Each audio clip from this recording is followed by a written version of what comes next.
Part 1. You will hear a man phoning the owner of a holiday cottage. First, you have some time to look at questions 1 to 6.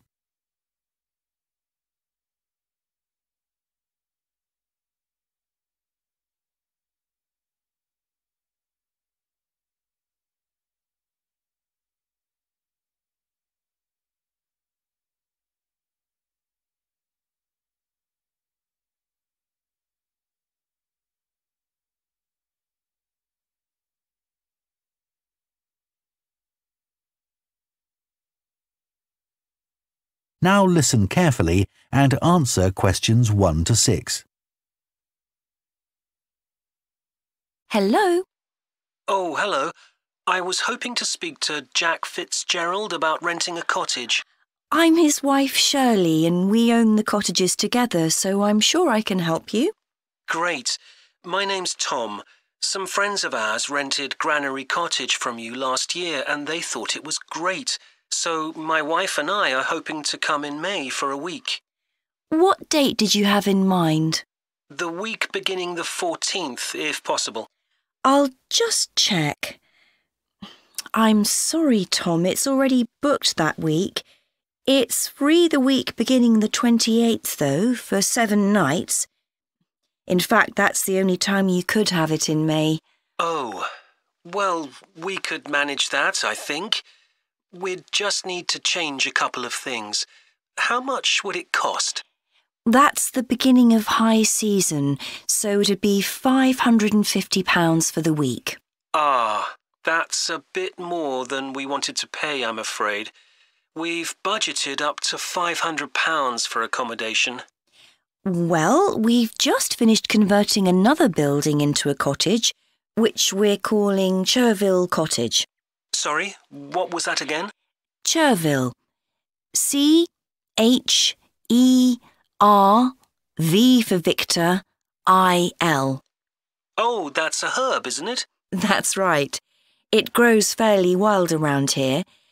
You could have that for the week you want for £480. OK, so could you tell me something about it, please? Of course. The building was built as a garage. It's a little smaller than Granary Cottage. So that must sleep 2 people as well? That's right. There's a double bedroom. Does it have a garden? Yes, you get to it from the living room through French doors, and we provide 2 deck chairs. We hope to build a patio in the near future, but I wouldn't like to guarantee it'll be finished by May. OK. The front door opens onto the old farmyard, and parking isn't a problem. There's plenty of room at the front for that. There are some trees and potted plants there. Before you hear the rest of the conversation, you have some time to look at questions 7 to 10.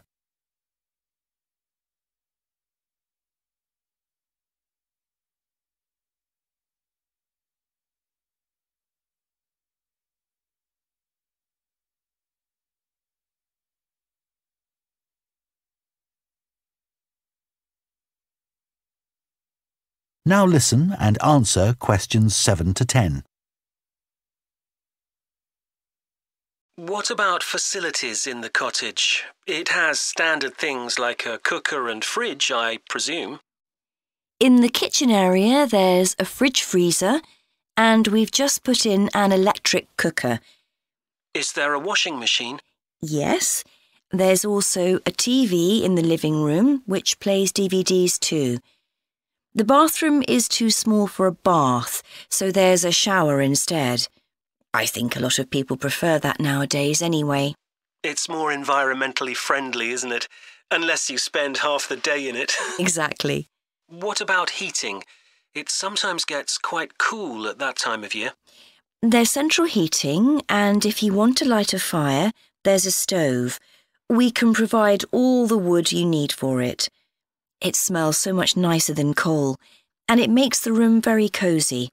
We've got one in our own house. That sounds very pleasant. Perhaps we should come in the winter to make the most of it. Yes, we find we don't want to go out when we've got the fire burning. There are some attractive views from the cottage which I haven't mentioned. There's a famous stone bridge. It's one of the oldest in the region, and you can see it from the living room. It isn't far away. The bedroom window looks in the opposite direction and has a lovely view of the hills and the monument at the top. Well, that all sounds perfect. I'd like to book it, please. Would you want a deposit?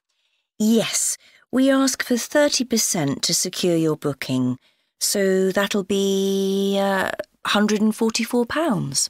And when would you like the rest of the money? You're coming in May, so the last day of March, please. Fine. Excellent. Could I just take your details so that I can... That is the end of Part 1. You now have half a minute to check your answers to Part 1.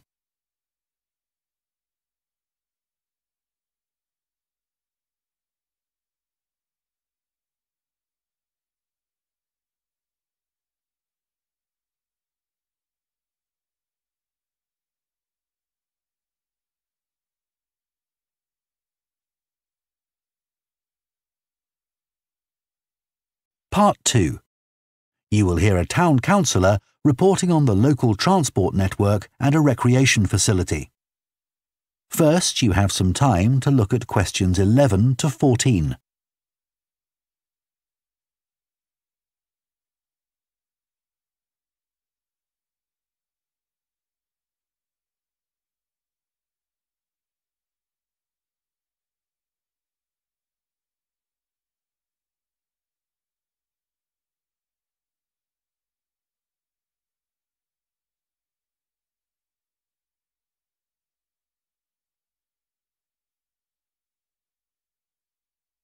Now listen carefully and answer questions 11 to 14.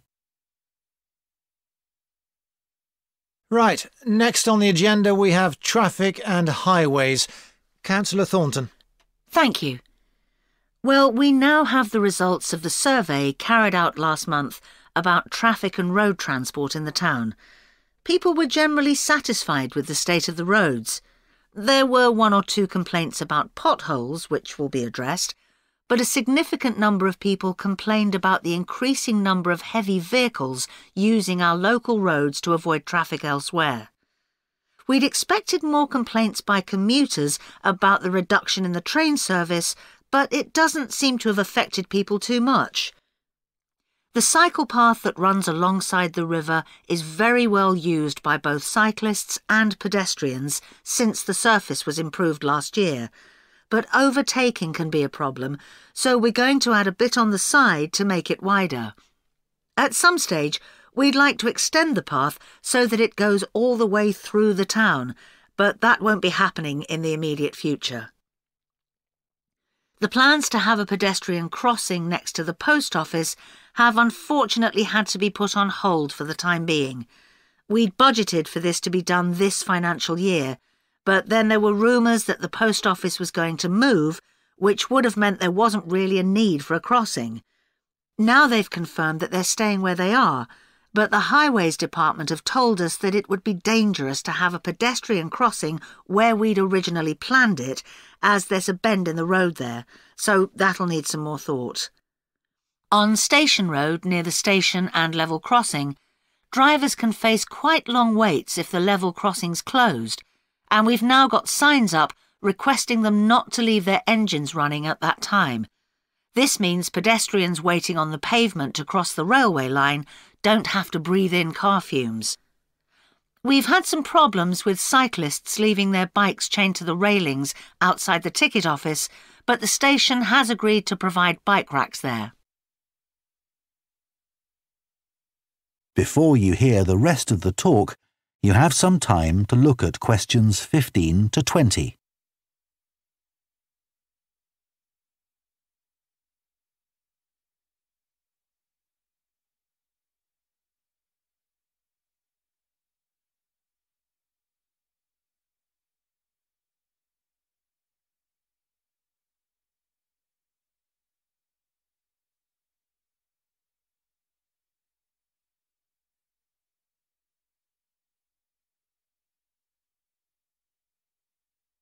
Now listen and answer questions 15 to 20. So next on the agenda is proposals for improvements to the recreation ground. Councillor Thornton again. Well, since we managed to extend the recreation ground, we've spent some time talking to local people about how it could be made a more attractive and useful space. If you have a look at the map up on the screen, you can see the river up in the north and the community hall near the entrance from the road.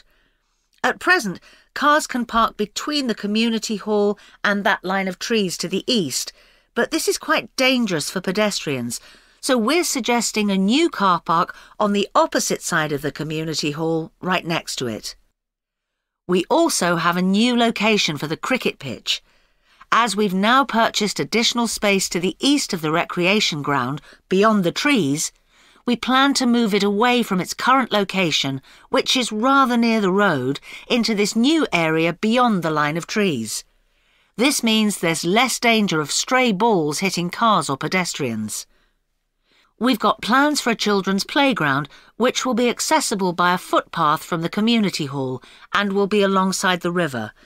We'd originally thought of having it close to the road, but we think this will be a more attractive location. The skateboard ramp is very popular with both younger and older children. We had considered moving this up towards the river, but in the end we decided to have it in the southeast corner near the road. The pavilion is very well used at present by both football players and cricketers. It will stay where it is now, to the left of the line of trees and near to the river, handy for both the football and cricket pitches. And finally, we'll be getting a new notice board for local information, and that will be directly on people's right as they go from the road into the recreation ground. That is the end of Part 2. You now have half a minute to check your answers to Part 2.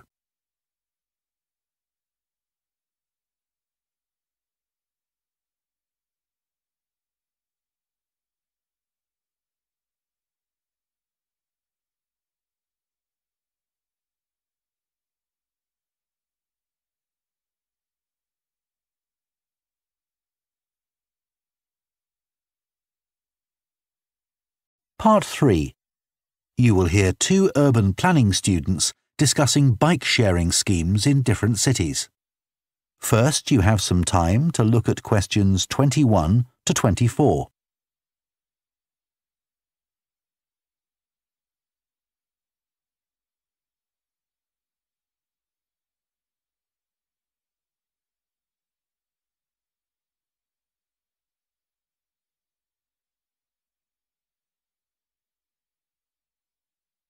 Now listen carefully and answer questions 21 to 24. Now that we've done all the research into bike-sharing schemes in cities around the world, we need to think about how we're going to organise our report. Right. I think we should start by talking about the benefits. I mean, it's great that so many cities have introduced these schemes where anyone can pick up a bike from dozens of different locations and hire it for a few hours. It makes riding a bike very convenient for people. Yes, but the costs can add up, and that puts people on low incomes off in some places. I suppose so. But if it means more people in general are cycling rather than driving, then because they're increasing the amount of physical activity they do, it's good for their health. OK, but isn't that of less importance? I mean, doesn't the impact of reduced emissions on air pollution have a more significant effect on people's health? Certainly in some cities, bike sharing has made a big contribution to that, and also helped to cut the number of cars on the road significantly. Which is the main point. Exactly. But I'd say it's had less of an impact on noise pollution because there are still loads of buses and lorries around. Right. Shall we quickly discuss the recommendations we're going to make? In order to ensure bike-sharing schemes are successful? Yes. OK. Well, while I think it's nice to have really state-of-the-art bikes with things like GPS, I wouldn't say they're absolutely necessary. But some technical things are really important, like a fully functional app so people can make payments and book bikes easily. Places which haven't invested in that have really struggled. Good point. Some people say there shouldn't be competing companies offering separate bike-sharing schemes, but in some really big cities, competition's beneficial. And anyway, one company might not be able to manage the whole thing. Right.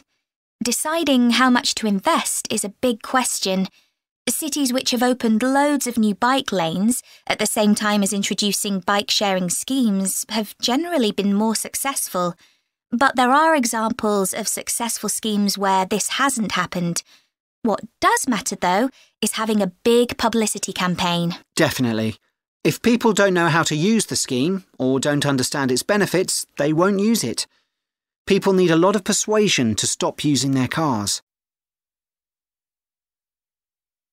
Before you hear the rest of the discussion, you have some time to look at questions 25 to 30.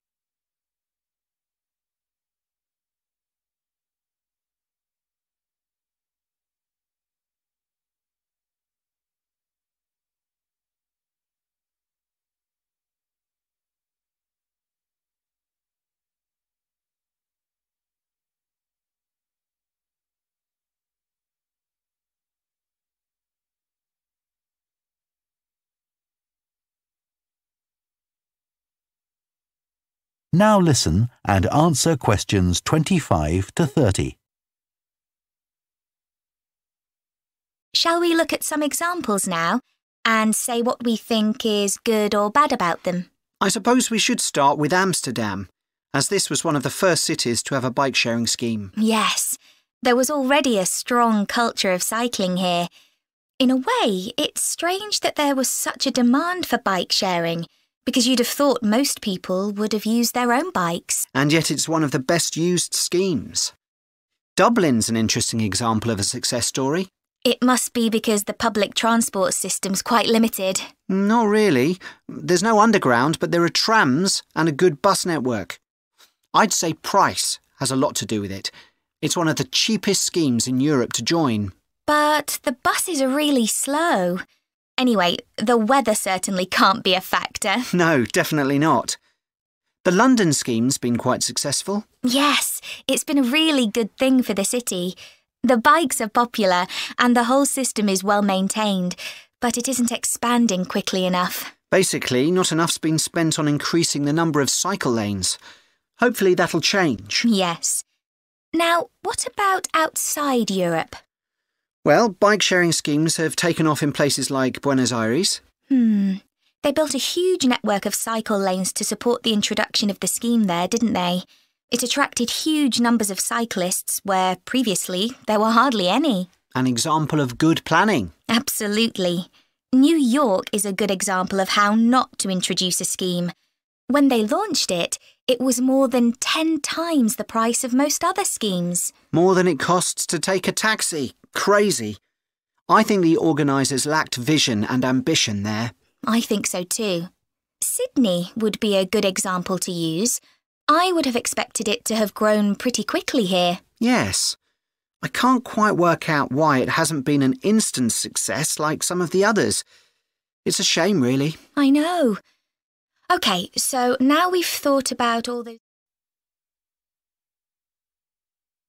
That is the end of part 3. You now have half a minute to check your answers to part 3.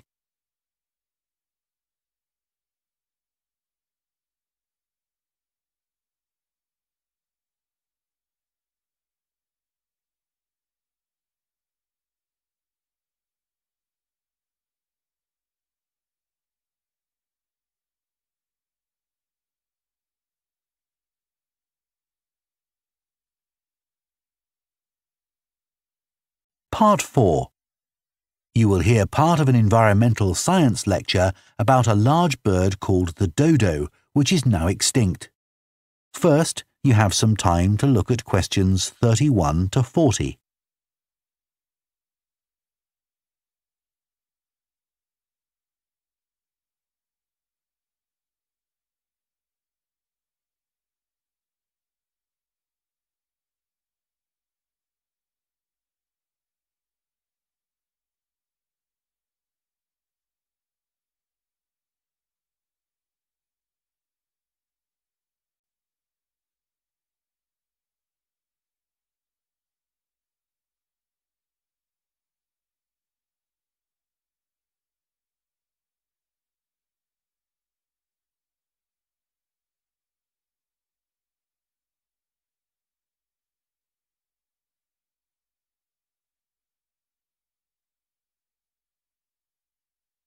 Now listen carefully and answer questions 31 to 40. One of the most famous cases of extinction is that of a bird known as the dodo. In fact, there's even a saying in English, as dead as the dodo, used to refer to something which no longer exists. But for many centuries, the dodo was alive and well, although it could only be found in one place, the island of Mauritius in the Indian Ocean. It was a very large bird, about 1 metre tall, and over the centuries it had lost the ability to fly, but it survived happily under the trees that covered the island. Then, in the year 1507, the first Portuguese ships stopped at the island. The sailors were carrying spices back to Europe and found the island a convenient stopping place where they could stock up with food and water for the rest of the voyage, but they didn't settle on Mauritius. However, in 1638, the Dutch arrived and set up a colony there. These first human inhabitants of the island found the dodo birds a convenient source of meat, although not everyone liked the taste. It's hard to get an accurate description of what the dodo actually looked like. We do have some written records from sailors and a few pictures, but we don't know how reliable these are. The best-known picture is a Dutch painting in which the bird appears to be extremely fat, but this may not be accurate. An Indian painting done at the same time shows a much thinner bird. Although attempts were made to preserve the bodies of some of the birds, no complete specimen survives. In the early 17th century, 4 dried parts of a bird were known to exist. Of these, 3 have disappeared, so only one example of soft tissue from the dodo survives, a dodo head. Bones have also been found, but there's only one complete skeleton in existence. This single dodo skeleton has recently been the subject of scientific research, which suggests that many of the earlier beliefs about dodos may have been incorrect. For example, early accounts of the birds mention how slow and clumsy it was, but scientists now believe the bird's strong knee joints would have made it capable of movement which was not slow, but actually quite fast. In fact, one 17th century sailor wrote that he found the birds hard to catch. It's true that the dodo's small wings wouldn't have allowed it to leave the ground, but the scientists suggest that these were probably employed for balance while going over uneven ground. Another group of scientists carried out analysis of the dodo's skull. They found that the reports of the lack of intelligence of the dodo were not borne out by their research, which suggested the bird's brain was not small, but average in size. In fact, in relation to its body size, it was similar to that of the pigeon, which is known to be a highly intelligent bird. The researchers also found that the structure of the bird's skull suggested that one sense which was particularly well developed was that of smell. So the dodo may also have been particularly good at locating ripe fruit and other food in the island's thick vegetation.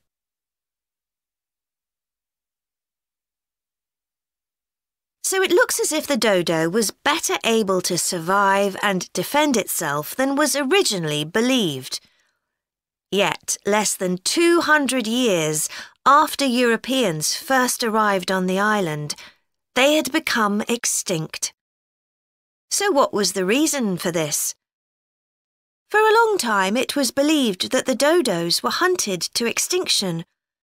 But scientists now believe the situation was more complicated than this. Another factor may have been the new species brought to the island by the sailors. These included dogs, which would have been a threat to the dodos, and also monkeys, which ate the fruit that was the main part of the dodos' diet. These were brought to the island deliberately. But the ships also brought another type of creature, rats, which came to land from the ships and rapidly overran the island. These upset the ecology of the island, not just the dodos, but other species too. However, they were a particular danger to the dodos because they consumed their eggs. And since each dodo only laid one at a time, this probably had a devastating effect on populations. However, we now think that probably the main cause of the bird's extinction was not the introduction of non-native species, but the introduction of agriculture. This meant that the forest that had once covered all the island and that had provided a perfect home for the dodo was cut down so that crops such as sugar could be grown. So, although the dodo had survived for thousands of years, suddenly it was gone. That is the end of part 4.